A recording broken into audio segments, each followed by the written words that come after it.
On this episode of Delivering Marketing Joy, we talk with author and social media guru Ted Rubin about how ROR enhances ROI and the power of just being nice.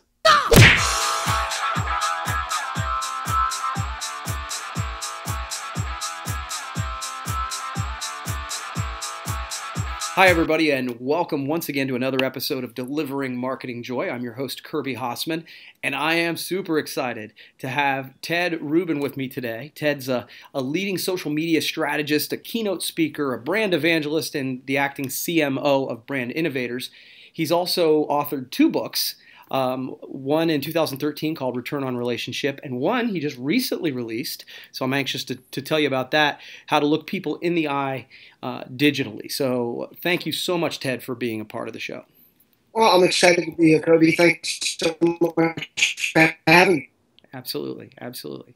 All right, well, let's jump right in with, I think a lot of entrepreneurs, business owners, they want to talk about return on investment, ROI on social media. You talk about ROR. So tell me what the difference is and what that's all about. Well, first I want to make clear to people that when I talk about return on relationship, I'm not saying return on relationship versus return on investment. I'm saying return on relationship will enhance return on investment. Everything we do is about return on investment in one way or another, whether it's business or even personal.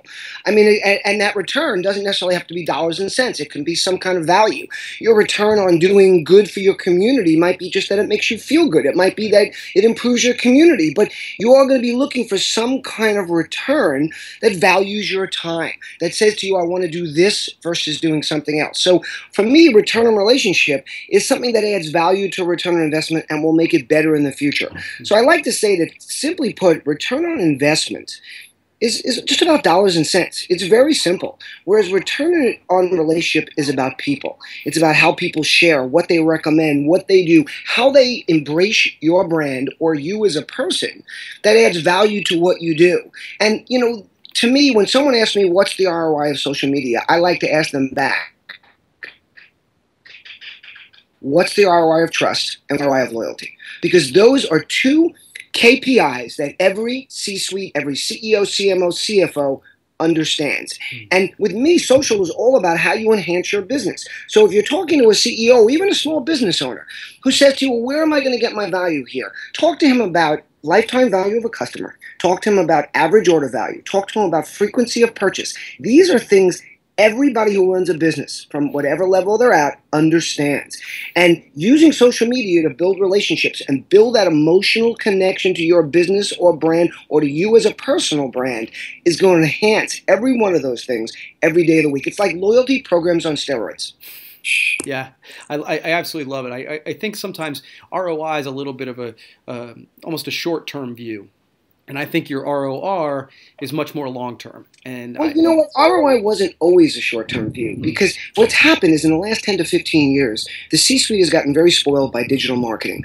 They've gotten used to the fact that you can click a button for the first time, watch that trail all the way through the time or day over and over when somebody spends money. So the ROI has become incredibly easy to track in places like search, email marketing, even banner ads. You can tell the first time someone clicked on one of your banners. But what all these guys are forgetting, number one, is I guarantee you that 98% of them are still investing in TV, radio, and magazines. They're still investing in events, and there's no way to track at those things directly to the sale. And it's all about how they built their brand in the first place. They had patience. They waited. They knew it took time for things to happen. They watched quarter to quarter and year to year rather than minute to minute. Now, I'm not saying you shouldn't do that when you can. That's all well and good. But understand there are other important ways to build your brand. And today, it's not just about, do I want to do social media? Do I want to be involved in that space? It's a must, because if you're not doing it, your customers are. And they're doing it for you without you being a part of it. No, that's absolutely right. Absolutely right, Ted. I totally agree. One thing that is amazing to me is that you were named to Forbes top 50 social media influencers list. You have over 268,000 followers on Twitter. I mean, how do you gain that? So, I mean, I'm sure you get this question. How do you gain that sort of influence? Well, first of all, having a lot of followers isn't necessarily influence. Mm. So, not everybody that has a lot of followers has influence. And I'm not necessarily saying that I do, but the way you, first of all, judge influence is by how do people react to you? How do they engage with you? Do they share the things you're saying? So how do you do it? Well, it's a process. It doesn't happen overnight. And I got to tell you, all the time I'm in front of a major brands or companies or small businesses, and they say, well, it's not for me right now. I don't have time. And then there's always the day where you get a call that says, okay, I need it now. Well, you can't just have it now. I mean, I got started in this space in 2007, and I regret that I didn't start 2 or 3 years earlier. So it's a process. But how do you really gain and grow followers? Well, first of all, you make a concentrated effort on it. You spend time. You follow people that you're interested in, so they follow you back. You follow people that are interested in what you're talking about, whatever it is you're selling. If you're an accountant, you follow people that talk about finance. If you're a lawyer, you talk about different issues in the legal matters that might be important. You put out content that's valuable, and then you engage with people. Mm-hmm. And you let them know that when they write to you, when they mention your name, it's a lot about what Look People in the Eye digitally is about. It's about calling people by name. It's about following them. It's about reading their profiles, not just seeing what they do, not just broadcasting on social channels. And then there's a lot of mechanics to it. And look, there's a blog post on my blog, tedrubin.com, that's called Twitter Basics. So if you want to learn some of the ways of how to do this, the mechanics behind it, the strategy behind it, some of the things you have to execute to get it done, read that post and it'll give you some of the very basics that will help you get started doing that. That's great. And I'll try and link that to this video, Ted. I think that'll be really helpful. So real quick, someone's listening to this and they're saying, okay, Ted, I get it. I have a small business. I need to engage and I want to use some of these tools to grow my business. What tips do you have for someone like that? Well, let's start out by giving you some of the things that you don't want to do. Okay. You don't want to think of social as advertising. Now, I'm not saying you can't advertise in social, but when you hear about people buying ads on Facebook or Twitter, that's not doing social media. That's advertising on social media platforms. So think of it as communicating with your audience and building relationships and being able to do it beyond them just being at your establishment or in your store or on your phone with you. Have a strategy in place for how you're going to deal with people on these different channels. Don't just go out and do it willy-nilly. But also, don't wait too long to put the perfect strategy in place. I like to say that real trumps perfect every time. And you just want to get out there and be authentic. So, what do you do? Customer service should be considered an investment. Too many companies think of customer service as an expense, instead of understanding that the best time to communicate with your audience is when they have a problem. Why? Because guess what?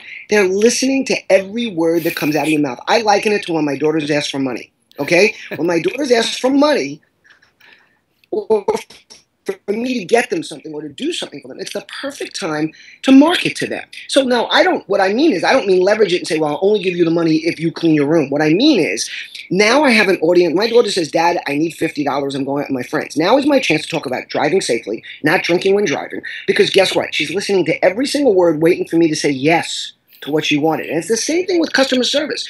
When a customer calls up to complain about anything, it's the perfect time to build your brand, to first of all, listen to them, to hear them, to take action that shows that you're actually listening when they talk to you, and the ability to talk about this is what we're all about as a brand, because they're listening to every word, waiting for you to solve their problem. And by the way, most people don't necessarily expect their problems to be solved. They want to be heard. It's no different than our wives, our girlfriends, when they ask us to take out the garbage. And we say, yeah, we'll do it later. We know eventually we're going to do it. But they want to see us take action with the words they're saying that shows we're really paying attention and listening. So that's really important. I think what's really important is jumping in, starting to get involved in these channels. If you're not comfortable producing content, then just start listening. Go to Twitter and follow the tweets. See what people are saying. Go to people that are involved in your business. Go to competitors' social followings and see what they're writing, how people are reacting to them, and judge off of that, because there's so much learning that's being done here. You don't have to do a research study anymore. Just go to social channels. You're getting us into their living rooms, and most brands and business people aren't going there. They're just worried about bringing them to their living room. We have to take the word friend back and give it value again. Facebook has done an incredible job of taking ownership of the word friend, to the degree that when I speak at events with 1,000 marketers in the audience, VP level and above, when I say that, Every single time, 4 or 5 tweets that go out saying, does Facebook own the word friend now? Did they trademark it? Of course they didn't. But if you close your eyes and think of the word friend, I guarantee you that the majority of your audience will see a Facebook logo instead of seeing a picture of their friend. We have to start giving it value again. Clicking a button does not mean making a friend, okay? If I stick out my hand and shake your hand, we're not friends. That's an invitation to begin a friendship. So start thinking about that. Start thinking about how do you want friends to perceive you? What does it take to be a friend? What does it take to be a good friend? That is probably the first step towards this. And then another tip I want to give you is I want to tell your audience the best social media book ever written, and I want to make sure they all go out and buy it today. It wasn't written by me. It wasn't written by any of the social media pundits or self-called gurus you might hear of. It was written in 1936, and it's called How to Win Friends and Influence People by Dale Carnegie, and it's more relevant today than it was when it was written in 1936. Now, the stories are a little, they're a little different, and you have to understand that it was written at a different time. But the reason it's more relevant today is back then, maybe you met 100 people during the course of a year, at most. Now, you can meet millions of people 24/7. You can create relationships without ever leaving your bedroom. Now, I'm not advocating not leaving your bedroom, but what I'm saying is that relationships are the new currency because you can be making them around the clock. Don't miss that opportunity. And that's great advice. I've read that book, but it kind of encourages me. I need to go back and read it again. I keep a copy on my iPad, on my iPhone. I have a copy on my night table. People have sent me original copies and found for me, and I review it all the time because there's always tips. Call people by name. There's no more beautiful name in any word in any language than the sound of a person's own name. So on social, follow me on Twitter, follow me on Facebook, anywhere. You'll see that when I respond to people, I respond to them by name, even if it takes a little bit of effort to figure it out. Make it about them, not about you. I mean, these are basic things, and a lot of people say this is common sense, but I think both you and I know that common sense, it's not that common. Not that common. Absolutely 100% right.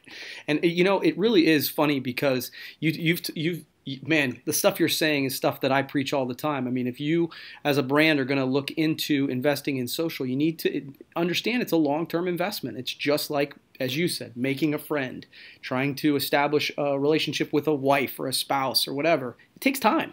Right. Do for others without expectation of anything directly in return. And I guarantee you it will come back to you. Pick someone in your office who you know doesn't like you.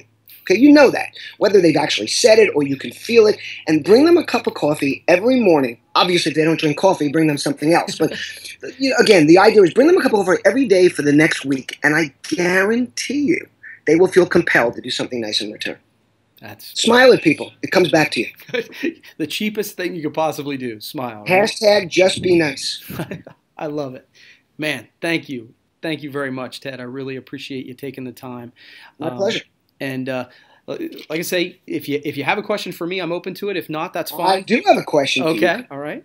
Okay, Kirby, why do you do this podcast? I mean, this whatever we call it. It's not a podcast. It's a video interviews.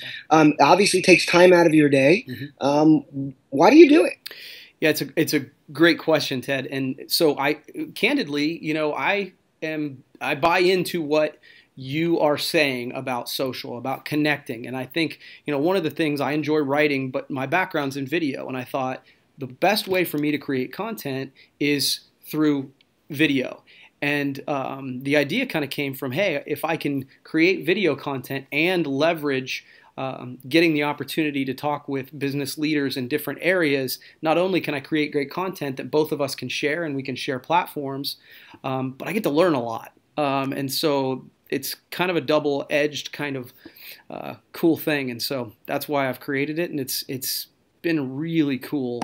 It's been a great opportunity. So that's probably it's amazing. It truly is the age of influence, where anybody can build a brand, affect change, make a difference 24 hours a day. It's remarkable, and I love it. I love the fact that anybody can do this. I look at people now, and they say to me, well, they can't find a job. I go, well, why aren't you working on your personal brand?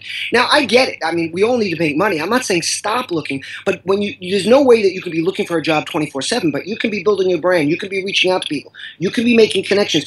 for me, it keeps me awake at night. I don't have enough hours in the day to keep up with the amount of content I can produce, the amount of people I can connect with. And so, I mean, sometimes it's stressful because I feel this obsession to stay connected, but it's amazing. It's an opportunity for all of us where there's no more corporations that take care of us for our whole lives anymore. You really need to take care of yourself, and anybody, no matter how good their job is, should be building their personal brand. I tell every college student, start a blog, start building your social presence now, and it's going to come back and be worthwhile for you in the future. But it's totally right, Ted. I mean, at the end of the day, it's the reason we're connected, right? So it works.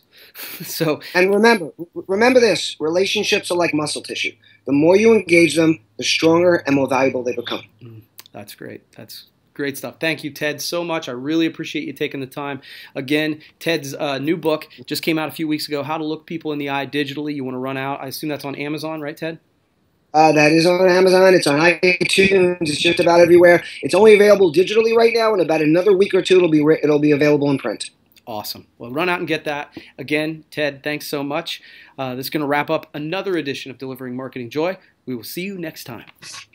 Hey, thanks for watching, but wait! Can you do me a favor? Please subscribe to my channel. If you haven't done it already, the way to do it's right over here. And hey, if you want to watch the last episode, check that out over here. Again, before you leave, subscribe!